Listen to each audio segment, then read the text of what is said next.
Hi అండి, నమస్కారం. వరలక్ష్మి వ్రత శుభాకాంక్షలు. ఈరోజు సూర్యోదయం కంటే ముందు లేచి ఇళ్లను శుభ్రపరచుకొని తలకి స్నానం ఆచరించి పూజా మందిరాన్ని కూడా శుభ్రం చేసుకోవాలి.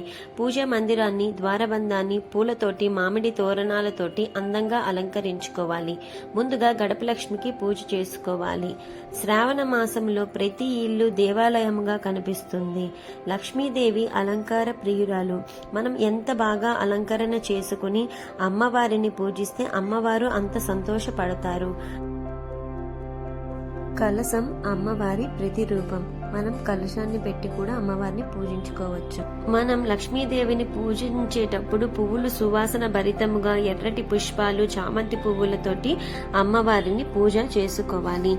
మనం లక్ష్మీదేవిని పూజించేటప్పుడు మనం కూడా అలంకరించుకుని పూజ చేయాలి. అప్పుడే అమ్మవారు తృప్తి పడతారు.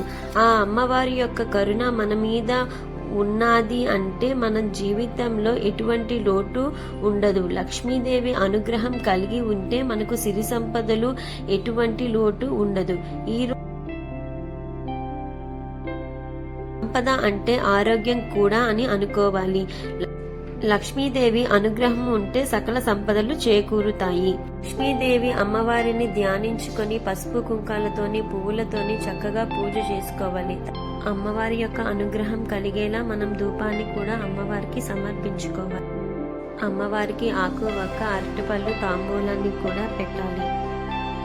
అమ్మవారికి మన మనసులో ఉన్న కోరికల్ని కోరుకును మనం సుఖంగా సంతోషంగా ఉండాలని చెప్పుకుంటూ అమ్మవారికి కొబ్బరికాయ సమర్పించాలి.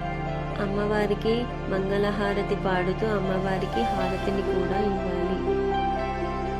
అమ్మవారికి పెట్టిన నైవేద్యాన్ని సమర్పించాలి. అమ్మవారి కరుణ, దయ ఎప్పుడు మన మీద ఉండేలా నమస్కరించుకొని పూజను ముగించుకోవాలి.